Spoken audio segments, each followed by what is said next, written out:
हम ईश्वर को हर जगह खोजते हैं, लेकिन जहाँ खोजना चाहिए वहाँ नहीं खोजते हैं।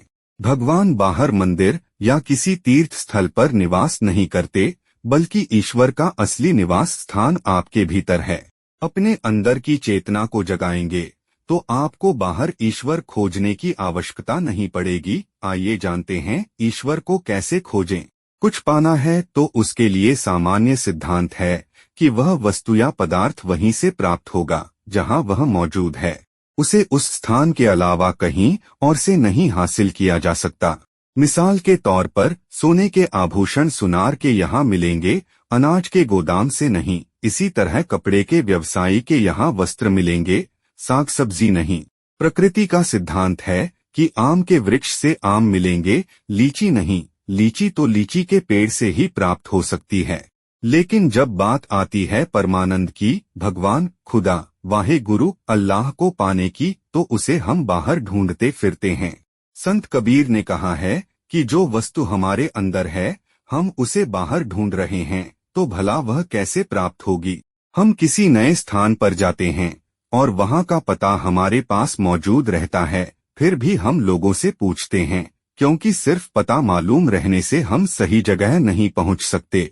हमें उस जगह की गलियों, चौराहों, मोहल्लों का ज्ञान नहीं होता, इसलिए हम वहाँ के किसी निवासी या जानकार से उस स्थान के बारे में मालूमात हासिल करते हैं, फिर सही जगह पर पहुँच जाते हैं। इसी प्रकार हमें किसी जानकार व्यक्ति से पूछना होगा कि ईश्वर कहाँ मिलेगा, परमानंद कहाँ मिलेगा।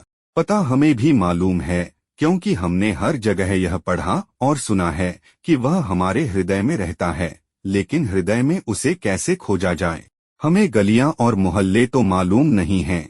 कुछ साधु, गुरु, ज्ञानी जन जिन्हें यह मालूम है कि हृदय में स्थित ईश्वर तक कैसे पहुंचा जाए, हम उनसे इस बारे नहीं पूछते, संकोच करते हैं या विश्वास नहीं करते, और ईश्वर की खोज में हम दर दर भटकते रहते हैं। दूसरी बात यह है कि जो चीज प्रत्यक्ष है, हमारे सामने मौजूद है, उसे ढूंढने की क्या जरूरत। ढूंढा उस चीज को जाता है जो गुम हो गई हो, परमात्मा को ढूंढने की भला क्या जरूरत।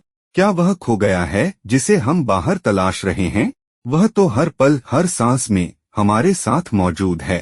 कहाँ भी गया है, हाजिर में हुज्जत और गैर की तलाश, यानी जो हाजिर है हम उसे नकार रहे हैं और कहाँ नहीं ढूंढते।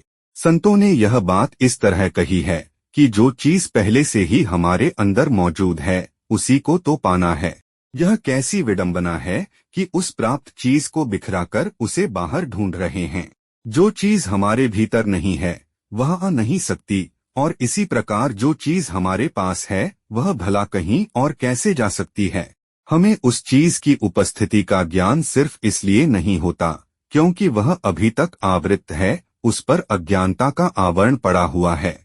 हमारे ही हृदय में परमात्मा का निवास है और हम उसे मंदिर, मस्जिद, गुरुद्वारे, चर्च और तीर्थ स्थानों में खोज रहे हैं। जब अज्ञानता का पर्दा हटता है और ज्ञान का प्रकाश होता है, तब वह चीज जो हमारे अंदर मौजूद है उसकी अनुभूति होने लगती है। बस इसके लिए स्व का निरीक्षण करना है। इसे आत्म निरीक्षण भी कहते हैं। इस काम में सद्गुरु की मदद ले सकते हैं। ईश्वर की खोज एक आंतरिक यात्रा है। यह यात्रा हमें आत्मनिरीक्षण और सद्गुरु के मार्गदर्शन के माध्यम से करनी होती है। जब हम अपने भीतर की चेतना को जागृत करते हैं तो हमें बाहरी स्थानों पर ईश्वर को खोजने की आवश्यकता नहीं रहती। ईश्वर हमारे हर पल हर सांस में हमारे साथ मौजूद है। हमें केवल उसे पहचानने और अनुभव करने की आवश्यकता है। सद्गुरु हमें उस चीज का साक्षात्कार या प्रत्यक्ष अनुभव करा देते हैं जो हमारे अंदर पहले से ही मौजूद है।